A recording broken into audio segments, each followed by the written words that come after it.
Ciao, il mio nome è Gral, sono nato a Napoli. I primi 4 anni vivevo a Napoli, invece adesso da 9 anni vivo in Slovenija. Gral saj dvakrat na leto obišče svoje sorodnike v Italiji, natančneje v Neaplju, največjem mestu v južni Italiji, ki leži ob še vedno aktivnem vulkanu Vezuv. Tam je veliko krajev, kjer se mladi lahko družijo. Klele je ta potka za rolanje pa to, kle je plaža za kopar. Na tem delu pa igramo košarko, nogomet. Pravi, da so Italijani zelo sproščeni, pogreša pa kulturne prireditve, saj si tam lahko gledale kakšno kino predstavo. Drugačne so tudi šole.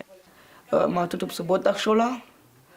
Pol za šolske uniforme se mi zdi, nekje jih imajo, nekje pa ne. Nimajo ocen od 1 do 5, ampak imajo od 6 do 10. Poglejmo še nekaj značilnosti Italije. Glavno mesto je Rim, prebivalcev je skoraj 30krat več kot v Sloveniji in je tudi 15krat večja. Milan, Inter, Juventus, Napoli in Roma je le nekaj od svetovno znanih nogometnih moštev, ki prihajajo iz Italije. Zakaj radi tako Italijani igrajo nogomet? Po mojem zato, ker so ful uspešni v njem.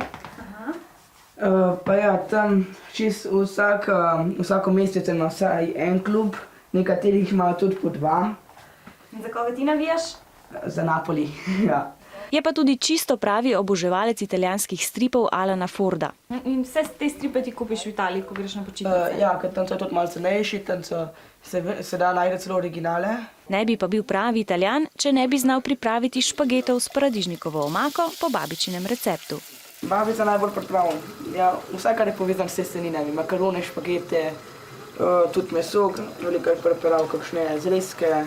Špageti z olivami in kaprami so bili hitro pripravljeni, midva pa po vseh aktivnostih že pošteno lačna.